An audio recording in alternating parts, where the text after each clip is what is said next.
Introduction to Embedded Systems Design. Let's start with a question. What is an embedded system? There are different ways of answering this question. Probably like the easiest one is it's an application-specific computer system built into a larger system. And why are we adding a computer to a larger system? Well, different answers here. We can have better performance, more functions and features, lower cost, more dependability. Also in terms of economics, microcontrollers can be produced in high volume at a low cost.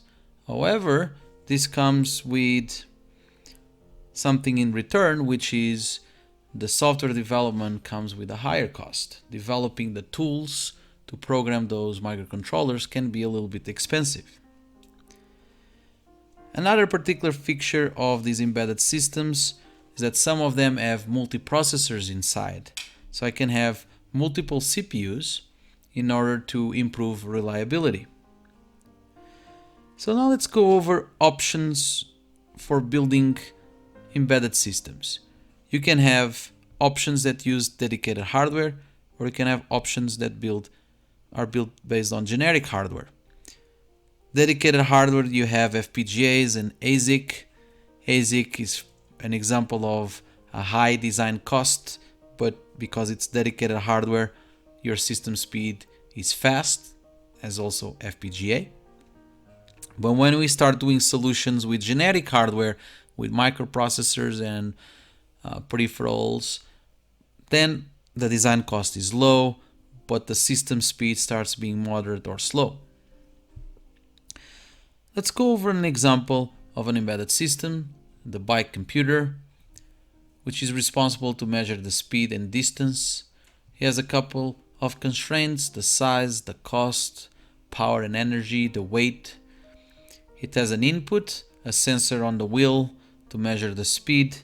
You can have also another input, a button to change between modes, an output LCD to show information. And in this case, you will use a low performance microcontroller because you have power constraints, you have size constraints, so probably you go to a low performance microcontroller. What are the benefits of embedded computer systems? You can have greater performance, lower costs, better dependability. And some of the functions that you can use or that embedded systems have: closed loop control systems to perform, for example, PIDs. Sequencing, so you can go over a step through different stages based on environment and systems. Signal processing, remove noise, select the desired feature of a signal. And at last, communication between different systems. It's reliable and quick using protocols, for example, such as I2C, SPI, UART, CAN. What are the attributes of embedded systems? Interfacing with larger systems and environments, so they have a set of peripherals to interface with analog and digital signals, power electronics for driving motors, simple switches or displays. Concurrent and reactive behaviors, so how can you handle multiple tasks or multiple behaviors at the same time, and how can you handle that in a real time?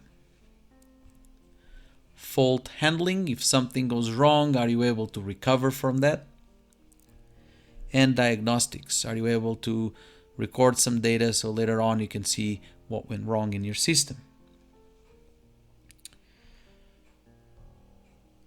Now let's go and cover the difference between a microcontroller and a microprocessor. Pay attention to the picture that is at your right. Notice that you have different blocks here. You have a system block, a control block, an analog block, connectivity, a CPU over here. So what is the difference between microcontroller and microprocessor? Both have a CPU, so both have this orange block here in the middle that executes instructions. But the microcontroller now is going to have peripherals, so the other blocks around the system and the control, where the CPU is going to communicate or interface with those peripherals. Those peripherals can be analog, timing, clock generation, watchdogs, so forth and so on. So roughly speaking, what we're saying is a microcontroller is a microprocessor with peripherals, and you have different manufacturers that produce microprocessors. ARM is one of them. They produce the IP, the core, and then they sell that to other manufacturers, for example Texas Instruments, that builds the microcontrollers. So they put the peripherals around, and that can be different from vendor to vendor, depending on architecture decisions, peripherals, power management. Now let's go over another concept that it's important, the difference between hardware and software for concurrency. So we have the CPU that executes instructions, one instruction at a time. And we have specialized hardware around that is going to also do whatever specific task they have in mind. And the question is, how are these two going to interact? How is the CPU going to interact with these blocks around it? Normally that's done using interrupts that are going to notify the CPU that a certain event happened. Here you have an example of how can you mix concurrency, hardware and software at the same time. So you start with your software main task over here that is going to start a timer. Now this timer runs for a certain time and is going to generate an interrupt routine whenever it expires. That interrupt routine is catched by a software interrupt piece of code that is going to now signal the ADC to start acquiring data.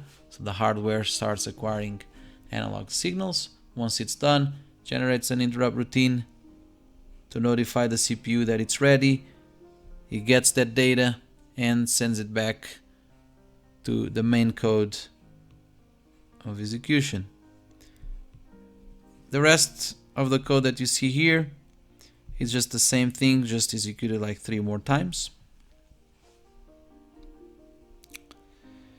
Let's go over system constraints. So if you are building an embedded system, what are the constraints that you need to have in mind? We already cover a good portion of them on the bike computer example, but cost is definitely an important constraint. Size and weight limits, power and energy, and environment. So a hardware can run differently at lower and higher temperatures. And that's what makes microcontrollers a good candidate for this type of constraints, because they have a bunch of peripherals that can be used. They are low cost. The programming language is also easy, smaller and fast to execute.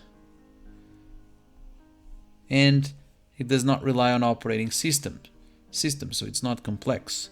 Typically, instead of an operating system, you have a simple scheduler that relies on these interrupt routines technique.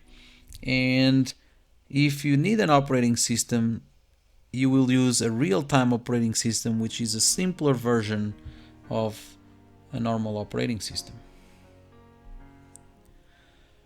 Why are we using C instead of Java? Well, C is normally the standard programming language used for embedded systems. And why do we need to learn assembly languages?